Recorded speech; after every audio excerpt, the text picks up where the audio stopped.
नमस्कार, आज मैं बात करने जा रही हूँ डॉक्टर भास्कर हिंदुस्तानी जी से, जो योग के अलग अलग विषयों में लगभग 22 साल का एक लंबा अनुभव रखते हैं। उन्होंने भारत के अलग अलग संस्थानों में योगाचार्य के रूप में और योग ऑफिसर के रूप में कार्य किए हैं। अहमदाबाद में निर्विकल्प योगा एकेडमी के नाम से आज एक संस्था है जिसके वह डायरेक्टर हैं, जो स्वामी सत्यानंद परंपरा पर आधारित एक संस्थान है। यह संस्था yoga teacher training course, fitness yoga, programme personal yoga training और योग थेरेपी के लिए संपूर्ण रूप से समर्पित है। तो आइए जानते हैं डॉक्टर भास्कर हिंदुस्तानी जी के विचार कि स्वस्थ हृदय के लिए योग कितना प्रभावशाली है और इसके लिए हमें क्या क्या करना चाहिए। नमस्कार योगाचार्य जी, आजकल हृदय रोग की समस्याएं बढ़ती जा रही हैं। इसके लिए हमें क्या क्या करना चाहिए और योग कितना प्रभावशाली है, कृपया बताएं। आज के समय में योग की समस्या भारत में सबसे ज़्यादा बढ़ती जा रही है और इसके वजह से लोगों को में एक डर पैदा हो गया है कि किसी भी उम्र के लोगों को कभी भी हार्ट अटैक और हृदय रोग संबंधी समस्या हो सकती है। आज बहुत कम उम्र में लोगों को हार्ट अटैक आ रहे हैं और उनकी मृत्यु हो जाती है। कुछ लोग कहते हैं कि ये कोरोना वैक्सीन का प्रभाव है, कुछ लोग कहते हैं कि यह लाइफस्टाइल की वजह से होता है। इसके अलग अलग प्रभाव हैं और इसके अलग अलग कारण हैं। उसके कारण के पीछे हम लोग नहीं जाएंगे। हम अपने हृदय को स्वस्थ कैसे रखें उस विषय पर हम चर्चा करेंगे। तो हृदय को स्वस्थ रखने के लिए सबसे पहले अपनी जीवन शैली को बेहतर बनाना है। अपनी जीवन शैली को हम यदि बेहतर बनाते हैं, जो प्रकृति के तरीके से, प्राकृतिक तरीके से जीवन जीने की कला हम सीखते हैं, तभी हम स्वस्थ रह सकते हैं। आज हृदय रोग और कैंसर जैसी समस्याएं महामारी के रूप में फैल रहा है और हर वर्ग के लोग इससे परेशान हैं, इससे ग्रसित हैं। जहां तक हमारे हृदय की बात है तो हमारा जो हार्ट है इसका वजन होता है 300 ग्राम, 300 ग्राम्स, और यह हमारे लेफ्ट साइड अपर डॉर्सल और नीचे के पसलियों के बीच में एक ऑर्गन होता है, अंग होते हैं। और हमारा हृदय ब्लड को सप्लाई करता है, ब्लड को वह प्यूरिफाई नहीं करता। ब्लड का जो प्यूरिफिकेशन है वह हमारे लंग्स में होता है। लेकिन जो सप्लाई चेन है, सप्लाई चेन में जो गड़बड़ी आ जाती है, जिसकी वजह से हृदय रोग होता है। और योग का जो योगदान है, यदि कहें तो योग का संपूर्ण योगदान है। संपूर्ण रूप से योग के द्वारा हृदय रोग की समस्या का निदान प्राप्त किया जा सकता है। हाँ, योग के साथ उसमें थोड़ा आयुर्वेद, थोड़े नेचुरोपैथ की कुछ पद्धतियां, नियम, जीवन शैली और खान पान को भी जोड़ दिया जाए तो हम हृदय रोग से संबंधित जो तकलीफ हैं, जो अलग अलग बीमारियां हैं, जो अलग अलग समस्याएं आती हैं, शारीरिक और बदलाव होते हैं, उससे हम नियंत्रण कर सकते हैं, उसे हम कंट्रोल कर सकते हैं। तो जैसा कि आपने बताया, हृदय रोग ना हो इसके लिए योगा के अलावा जीवन शैली में और खान पान में किस तरह के बदलाव करने चाहिए? देखिए, योग को जिस तरह से हम समझते हैं, योग को हम जानते हैं, लोग योग को एक्सरसाइज समझते हैं। योग एक्सरसाइज नहीं है, योग एक जीवन शैली है, जीवन जीने की कला है, जिसमें कि हम योग में अपनी जीवन शैली, जिसको कि यम नियम कहते हैं, और फिर आसन, और फिर प्राणायाम, और फिर प्रत्याहार, जिसमें कि योग निद्रा, अंतर्मौन, अजपा जप, त्राटक, इस प्रकार के विषय भी योग के अंतर्गत आते हैं। धारणा, ध्यान, और फिर जाकर के समाधि की बात होती है। योग में जो योग का जो कॉन्सेप्ट आज समाज में चल रहा है कि योग का मतलब लोग समझते हैं एक्सरसाइज, शारीरिक व्यायाम, लेकिन योग शारीरिक व्यायाम नहीं है। योग मानसिक, शारीरिक, आत्मिक शुद्धता प्रदान करने वाला एक स्वास्थ्य के नियम है। और योग के द्वारा हम शरीर को स्वस्थ रखते हैं, मन को स्वस्थ रखते हैं, और जब शरीर और मन स्वस्थ होता है तभी हम संपूर्ण रूप से स्वास्थ्य प्राप्त कर सकते हैं। और चूंकि हृदय रोग एक ऐसी समस्या है कि यह कोई फिजिकल काउज नहीं है, इसके साइकिक काउज भी होते हैं। कुछ लोग स्ट्रेस, एंजाइटी, डिप्रेशन में इतने ज्यादा परेशान रहते हैं, इतने ज्यादा तकलीफ में होते हैं, उसकी वजह से भी कार्डियक अरेस्ट होता है। कुछ लोग बहुत ज्यादा अनह्यूमन लाइफस्टाइल होता है, जिनकी जीवन शैली खराब होती है, रात को 2 बजे सोना, सुबह 9 बजे तक सोए रहना, कॉन्स्टिपेशन की समस्या, गैस एसिडिटी की समस्या, प्रोसेस्ड फूड को खाना। तो ऐसे जो खान पान और जीवन शैली है, पहले उसको बेहतर बनाना जरूरी है। योग करना तो जरूरी है ही, जीवन शैली को बेहतर बनाना जरूरी है। किस समय पर हम सोकर उठें, हमें सुबह उठ जाना चाहिए 5 बजे के आसपास या 6 बजे तक, फिर फ्रेश होने चाहिए, गर्म पानी पीने चाहिए, फिर योगाभ्यास करने चाहिए। और योगाभ्यास में केवल शारीरिक व्यायाम नहीं होने चाहिए, योगाभ्यास में आसन होने चाहिए, प्राणायाम होने चाहिए, फिर प्रत्याहार, योग निद्रा, अंतर्मौन, अजप, या जिसे हम सामान्य भाषा में कुछ लोग मेडिटेशन भी कहते हैं, उस प्रकार के अभ्यास होने चाहिए। सुबह का भोजन जिसमें कि स्प्राउट्स हो, सूप हो और दलिया हो, इस प्रकार के ही नाश्ते हमें लेने चाहिए। दोपहर का खाना हमारा थोड़ा हल्का होना चाहिए, जिसमें दाल, रोटी, सब्जी और सैलेड का इस्तेमाल करने चाहिए। शाम को 6 बजे के बाद भोजन नहीं लेने चाहिए और हमें प्रसन्न रहने चाहिए। और प्रसन्न रहने के लिए जो सबसे बेहतरीन अभ्यास है योग में, वह है नाड़ी शोधन प्राणायाम, भ्रामरी प्राणायाम, उज्जयी प्राणायाम। इसका अभ्यास करने चाहिए। हमें ब्रीदिंग एक्सरसाइज भी करने चाहिए। ब्रीदिंग एक्सरसाइज और प्राणायाम दोनों अलग अलग विषय हैं। ब्रीदिंग एक्सरसाइज भी करने चाहिए ताकि हमारा ब्लड सर्कुलेशन बेहतर हो सके, रक्त संचार पूरे शरीर में बेहतर तरीके से हो सके।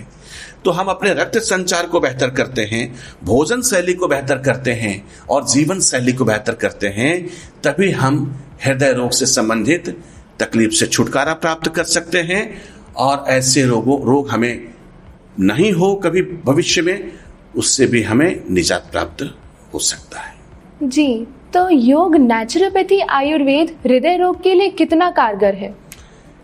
हृदय रोग के अलग अलग समस्याएं हैं और उसके निदान के लिए योग, आयुर्वेद और नेचुरोपैथ, जो प्राकृतिक चिकित्सा कहते हैं, तीनों को क्लब करके यदि हम अपनी जीवन शैली का एक अंग बना लें, तब जाकर हृदय रोग में बिना किसी एलोपैथिक इलाज का, बिना किसी सर्जरी का, हम हृदय रोग का संपूर्ण रूप से इलाज कर सकते हैं। जैसे कि आप योग तो करते हैं, लेकिन योग के साथ आपकी भोजन प्रणाली क्या है, आपकी भोजन शैली क्या है, उस पर भी ध्यान देना जरूरी है, जो कि नेचुरोपैथ का भाग है, जो कि हम डाइट के रूप में जानते हैं। हाँ। कि हमें किस समय में क्या भोजन करने चाहिए।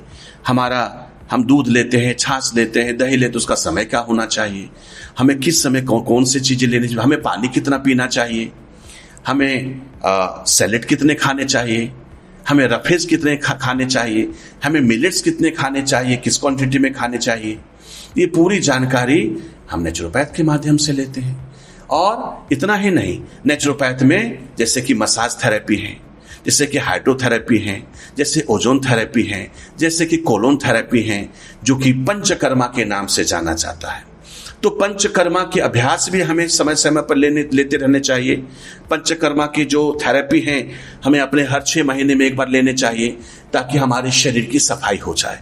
हम जो भोजन करते हैं उसमें बहुत सारे फर्टिलाइजर्स, बहुत सारे केमिकल्स होते हैं, बहुत सारे रसायन होते हैं, जो हमारे शरीर में जाता है और हमारे शरीर में कोलेस्ट्रॉल के लेवल को बढ़ा देता है, यूरिक एसिड बढ़ जाता है, हमारा एलडीएल बढ़ जाता है, ट्राइग्लिसराइड बढ़ जाते हैं, और ये सब सारा कारण बनता है हार्ट अटैक का।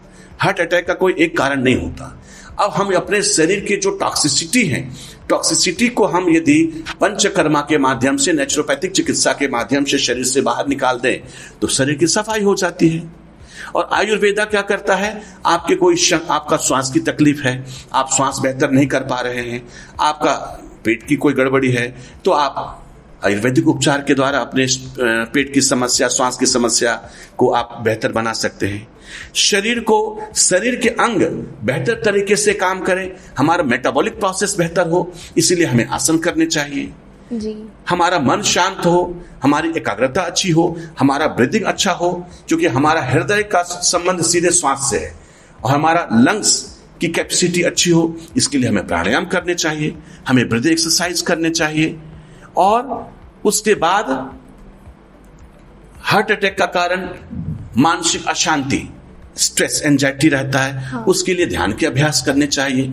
ये संपूर्ण रूप से, समग्र रूप से यदि नियमित रूप से अपने जीवन शैली का एक अंग बना लें तो वह संपूर्ण रूप से बिना किसी ऑपरेशन के, बिना किसी सर्जरी के हम हृदय रोग का इलाज कर सकते हैं। जी, तो हम हार्ट अटैक ना आए इसके लिए योग में क्या उपाय है? हार्ट अटैक नहीं आए इसके लिए योग में उपाय हैं कि जो लोग स्वस्थ हैं उनको सभी प्रकार के आसन करने चाहिए। कम से कम 20 मिनट शारीरिक योगाभ्यास, जो आसन का अभ्यास कहते हैं, वो करने चाहिए 20 मिनट्स, जिसमें कि सूर्य नमस्कार, भुजंगासन, धनुरासन, मार्जारी आसन, नौकासन, कंधरासन, इस प्रकार के अभ्यास करने चाहिए।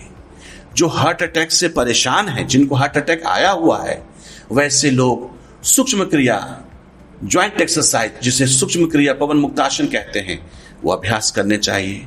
उन्हें चक्की चालन, नौका संचालन करने चाहिए, उन्हें भुजंगासन करने चाहिए, उन्हें ताड़ासन, त्रियक ताड़ासन, कटी चक्रासन करने चाहिए।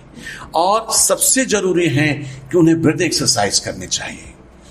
हमारे निर्विकल्प योगा एकेडमी में एक ब्रीदिंग एक्सरसाइज के कुछ टेक्निक्स बतलाए जाते हैं, जो 40 to 45 मिनट्स का एक सेशन रहता है, जो कि हृदय रोग और श्वास से संबंधित रोगों के लिए अत्यंत ही लाभकारी है।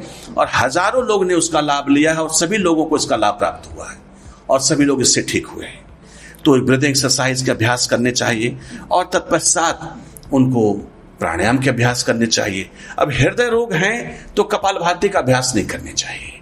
हार्ट प्रॉब्लम है तो नियमित रूप से जो लोग कपालभाति करते हैं, कृपया करके कपालभाति को बंद कर दें। हाँ, भस्त्रिका का अभ्यास कर सकते हैं, जैसे कि आप 20 के काउंटिंग से या 25 के काउंटिंग से भस्त्रिका का अभ्यास करें और शीतली शीतकारी प्राणायाम करें, फिर अनुलोम विलोम या नाड़ी शोधन प्राणायाम करें, फिर उज्जयी प्राणायाम करें और फिर भ्रामरी प्राणायाम करें।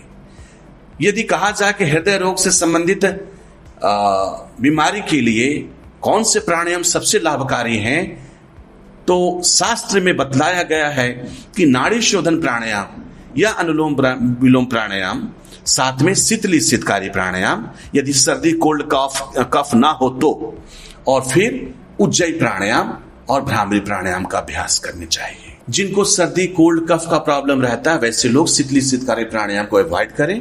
जब ठीक हो जाए तो आप कर सकते हैं।